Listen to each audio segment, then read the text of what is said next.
welcome back to The Extract, Best Wines Media Tasting Room. I'm Kyle Meyer, and next to me is, yes, his name is Hamilton Russell. Well, you have three names. Anthony Hamilton Russell. It's cumbersome, It's good. but it works. It takes so long to say your name. I know. I'm glad there's just two of them on the front label of the wine. It makes life I so know. much easier for us.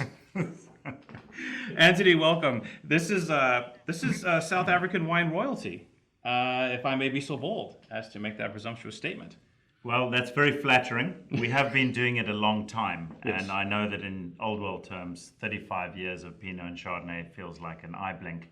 But for South Africa, that's a long time to have been doing the same thing in one place. No, and I love what we were talking about earlier. Your perspective on it's like we were kind of doing this, the next level of Pinot Noir, kind of before California.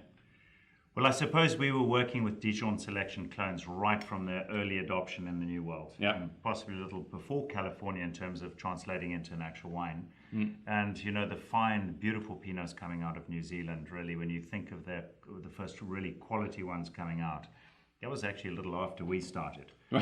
we were something of an anomaly for South Africa, and you know, it's so exciting to see what's happened there with Pinot and Chardonnay recently, but back in the early 80s. We were one of very, very few people making Pinot Noir that could really hold its head up with any sort of pride internationally. We're at the start, were people looking at you funny? Kind of like, okay, what are you doing? We had a lot of funny looks. I should say my father probably, when he started making wine in the little town of Hermanus. You've got to imagine a little seaside resort town stuck near the southern tip of the African continent, overlooking the sea. It's a gorgeous place. But traditionally, it hadn't been a wine-growing place. And his rather bold and brave move to plant vineyards in that area was really frowned on. Everyone thought he'd lose all his money. And as it turned out, he lucked into a terroir that was just perfectly suited for these varieties. Now, was it luck? Or did the old man have a little thing or two up his sleeve? Like, I think the aspect that wasn't luck was the choice of the climate. The moderating factor of this cold body of water only 1.5 kilometers from the vineyards was a crucial factor, enabling us to get this higher acidity, lower pH, tenser kind of style of wine. Where the luck came in was we planted a type of soil, or say he planted initially, this type of soil that was traditionally sheep and wheat farming soil. No one would have dreamt of putting vineyards in it in the old days. It was very heavy clay, difficult to work, shallow, marginal, not the kind of place to get any kind of yield off. But as it turned out, the same kind of clay contents as Burgundy, particularly the Côte de Nuit, 35 to 55%. And that was the bit that was not being searched for, that happened, that threw up Pinot and Chardonnay as the varieties that performed. We did work with many grapes at that time.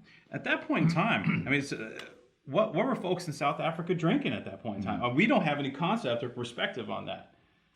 I think the best reading of South Africa is to take California and realize that we were kind of 10 years behind. Okay. So if you looked at what Robert Mondavi was doing in the Napa in the 60s, and you take that on 10 years into the mid-70s, there was this desire for people that had made money in other businesses to go off and have a wine farm. And that really was the renaissance of the Californian wine industry. It made superb wines over a very long period of time. But suddenly everyone wanted to have a little winery.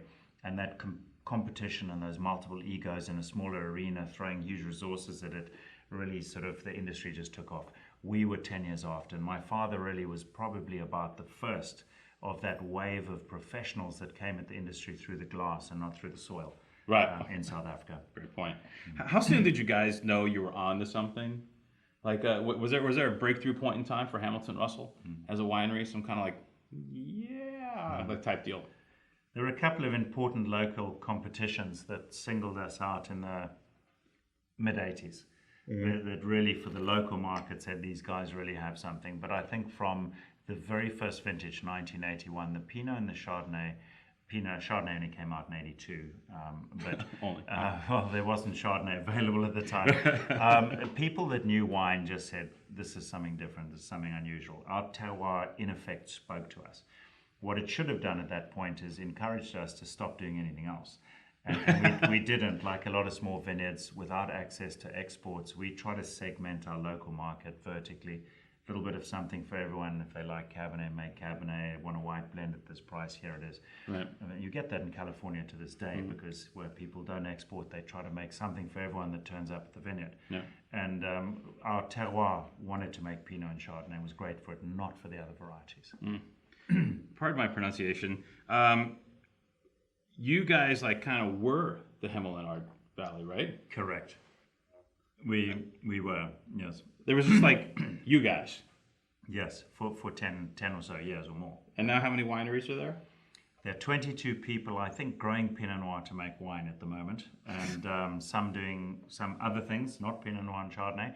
But what we have is unusual for the country. Yeah. We have an area that has been divided into very meaningful appellations: Hemel-en-aarde Valley, Upper Hemel-en-aarde Valley, Hemel-en-aarde Ridge. Each of them have several producers focusing on Pinot and Chardonnay.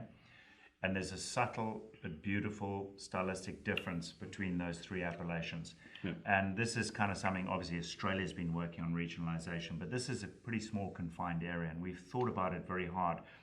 And everyone making wine at the moment has been there at the creation of these appellations. So small businesses, more varietally focused, closer to the sea, cooler, it's the way forward. Yeah. And I like to think we're part of leading that process in South Africa. From a latitude-wise, you were talking like Santa Barbara. Yes. But, I mean, this wine's got a pretty Burgundian bent to it, I gotta say. Yes. So what attributes to that more like Burgundian character, the minerality, the piercing minerality, the stoic nature of the structure of the wine? What kind of, where's the mojo coming from for that? Because a lot of Santa Barbara Chardonnay, no disrespect to Santa Barbara. Fleshier and more voluptuous. Yes, absolutely. Correct. Well, I love that term stoic. I'm going to use it if you don't mind. I think that's great. I used to use austere, but I think stoic's much better. It sounds intentional. Yeah. But I love it. Isn't it? You're absolutely right, and we saw this a little bit up at the IPNC, some of the Oregon Pinots and that. Part of it is this tendency to pick too ripe. Some of that, just actually picking a little too ripe. And I think in a white wine that's not super concentrated, anything much over 13.5, you tend to perceive sweetness from alcohol. There's that factor. The other factor is the clay contents of the soil aren't even close to our clay contents, or those of Burgundy. Yeah. There is clay there, but it's not 35 to 55% clay. Yeah. So for Chardonnay and Pinot to have this kind of mineral tightness, tension, austerity, and spice in the case of the Pinot, rather than the soft, easy, open fruit, you need that heavy clay, as Burgundy has. And I think that it's that soil more than anything that has done it for Hamilton Russell. Yeah, so soil over actual, hey, we're the same, because in Oregon it's all, hey, we're the same latitude as Burgundy. And it's kind of like, okay, but, this type of deal. So the soil is a heavier play than kind of the actual, all the location is beautiful. You already saw the pictures of where it's at. It's pretty ripping. It is nice. The I want to talk a little more about the clonal thing, because everybody makes a big deal of clones. But clones here, maybe not as big a deal, getting back to that whole concept of soil as opposed to the clonal selection delivering the goods? Well, I was on an interesting panel at the IPNC where we looked at all the clones, not all, but 4 of the common clones in Oregon. And the comments from all the winemakers really were, yes, clones are important, but the site is even more important. Yeah. So let's say you have a defined site and that's all you've got. Yes, it's worth then looking at different clones to add some complexity to your wine. But if you have a choice between this site, and that site, the features of those sites are have far more impact on the style of the wine than the actual clone.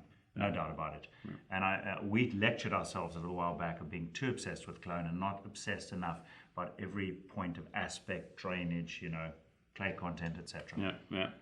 Have you made any major changes in the last, 10, I mean, there's been a lot of change in South Africa the last decade and a half. Just in general, oh my gosh, the wines are just exploding right now.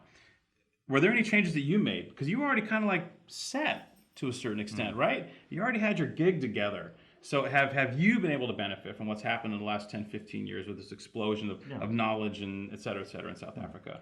Well, when I started, we didn't sell virtually not a single bottle of wine overseas. And so the export market obviously has opened up, which enabled us to make 2 wines only, 1 Pinot, 1 Chardonnay, no reserves, no second labels. We segmented the world horizontally, not South Africa vertically. And that was the first and most fundamental change. And then after that, every single thing we can possibly do to make those wines more interesting and better, we've done. And the big change we've really made, because we've stuck with our more controversial, austere, site expressive, less opulent style. And the group internationally that has really cheered us along in that, frankly, has been sommeliers. Yeah. They're the ones that have given us the kind of feedback that gave us the resolve to carry on with that style. It's not a logical thing to win competitions with back home. It's not exactly what the bulk of the South African wine market wants, but it's found a niche, and I think that's the way the wine world is moving. The big changes we've made have related to wooding, just much infinitely more subtle use of wood in the cellar. Yeah. And, finessing the clones. I would say they've been evolutionary rather than revolutionary. Right. Every year, if we're not evolving in some way, we're falling behind. You said no toast, right? We have up to 30% untoasted barrels. Just as an interesting data point, Olive and I tasted in Domaine Romney Conti all the Grand Crus from the barrel in 13. It was the 12s. They were heavenly. And they're 100% new wood and 100% untoasted barrels. Oh, no kidding. Yeah. Purity of expression. You need the air exchange of the barrel. The tannins are virtuous. New wood is clean. Yeah. All those kind of things. But what you don't want is interference in that purity and that site expression. That's good stuff. Last question for you. When was the first time you came out to work the market here? I wouldn't say I came out to see if there was a market for us. And I went home and thought there wasn't, because I couldn't see a single Oregon wine on some of the retail shelves when we came out. Let alone. And they're not going to take South African Pinot if Oregon's just up the way and they don't have that. It was 1996, I think. 96. 96 I came out to look for distribution on the West Coast. Yeah. But America, as soon as sanctions were lifted, we appointed distributors on the East Coast, Massachusetts and New York. Yeah. Yeah, so we're one of the very first wines sold into the US after sanctions were lifted. I was at business school here. I love the country, and we wanted to be in the market. Congratulations. Thank you. Congratulations. Yeah, you were ahead of California on this stuff. This was awesome. Thank you very much. Great honor to be here. Mr. Hamilton Russell. His friends call him Anthony. Cheers. Tony. Tony.